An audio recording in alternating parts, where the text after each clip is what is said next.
Hello and welcome back. I'm Nina and this is Dungeon 26. The idea is to create one room of a dungeon a day for 1 year, culminating in a 12-level megadungeon with 365 rooms.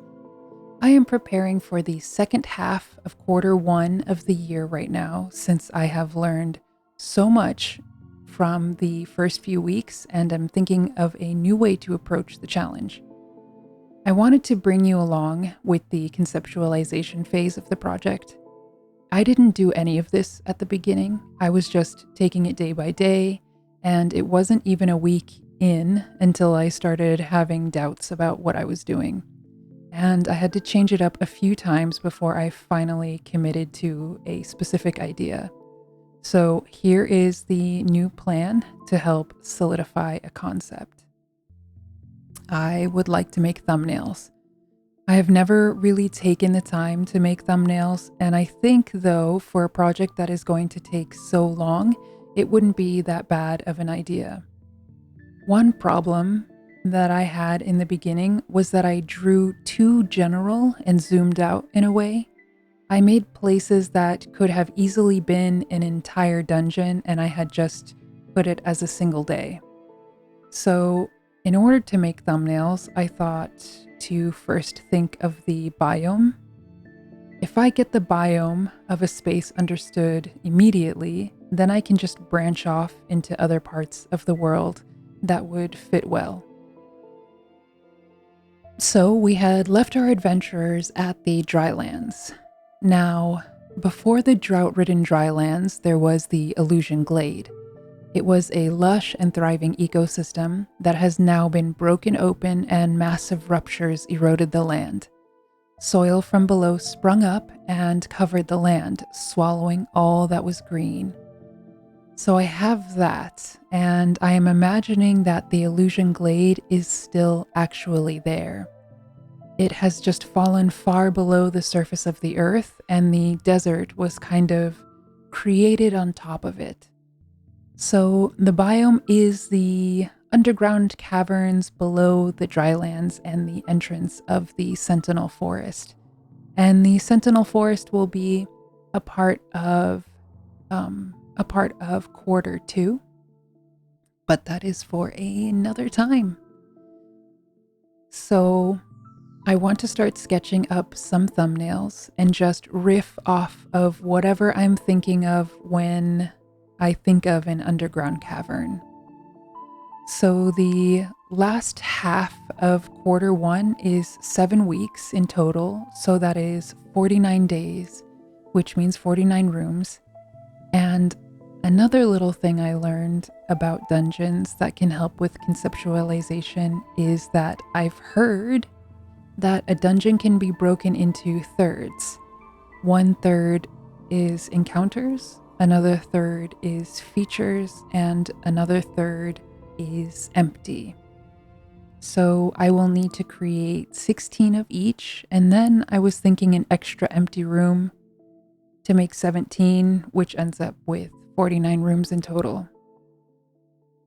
So with all of that in mind, I'm going to make a ton of little thumbnails and sketch whatever idea I have on my mind. The idea is also that just sketching out whatever into these thumbnails will open up more possibilities and kinda making up the dungeon as we go. Things like little trinkets or strange hallways, puzzles to unlock, creatures to run into. I also found this Paths Peculiar site. It's in the description box, and they make hand-drawn maps, and they have these awesome traps. So I would like to pull from there and also figure out ways to set traps in the dungeon.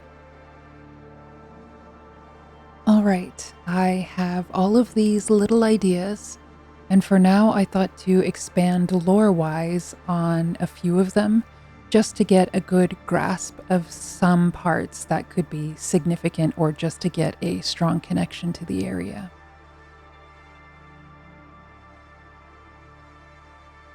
I guess we can just start with this little guy here. The lizard longlegs has adapted to cave life with its distinctly spindly limbs. They like moving along walls and blending into the shadows. These lanky legs also help it traverse the boulders and tall grasses that have grown throughout the caves over the decades. Solitary by nature, these creatures are driven from their nests at a young age and become skillful scavengers, feeding on whatever they can find. They aren't that interested in being seen, so encountering one usually means you've caught it off guard or stumbled upon something it's protecting. Proceed with caution and beware of their tail. It strikes like a whip designed to trip and disable.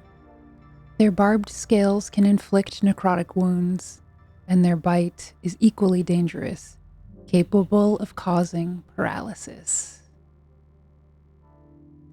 The Light Room. The upper sections of the caverns are illuminated by a system of lanterns, but the materials needed to venture deeper are scarce, so light remains limited to the most frequented areas. Portable lanterns are taken to construction zones and even lower depths, though they require regular charging. Charging stations are scattered throughout the caverns, but they become increasingly rare the deeper one goes. This room is the Light Room, the central hub for powering the cavern's lighting system. Here you'll find everything you need to channel energy throughout the network. Tools and materials for repairing disrupted lines are available, and with enough searching, spare lanterns can be found as well. Beyond conventional lighting methods, the electrician has discovered a luminescent plant growing in the cavern depths.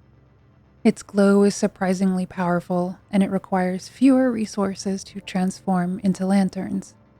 The electrician has been experimenting with cultivating these plants in a controlled environment. They appear to thrive in the underground waterways. Here, in the Light Room, you can see his ongoing attempts to integrate living light into the water systems and his efforts to create lanterns capable of housing these small, glowing plants. Next up are the Marauders. There are those who still regularly frequent these caverns. Having studied the patterns of the stony blight, they are able to venture through the cave systems and into the citadel without harm. These marauders scavenge relics of the past, ancient antiques, artifacts, treasures, and magical objects to bring back to those living beyond the blight's reach. They are rumored to be shapeshifters, that they can turn into crows.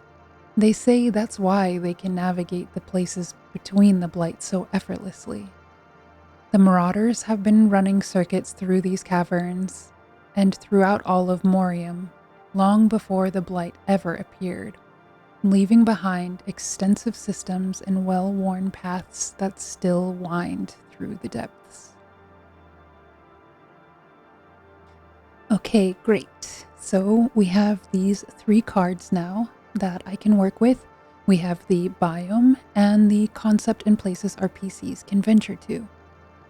I needed to remind myself not to get overly polished and try to make them cohesive. At the end of the day, these are just brainstorming sketches and they don't need to be perfect. They are there to allow me to remember what ideas I had for the environment at the beginning. Especially because the challenge takes so long, it's good to have reminders like this. Overall, I think this is a great process for trying to discover a dungeon or biome and creates a wellspring to pull from that is your own. If you made it this far, comment a little or tell me something that you would like to see in this channel. If you like these types of videos alongside the daily dungeon, I will be making some scratch builds too. If you're keen on that, like and subscribe. Thank you also on a very serious note. Thank you for making this channel surpass 1,000 subs. That shows me that I am on the right path and that there is a possibility to make a big community here So, cheers to all of you and thank you for being here. And I will see you in the next one.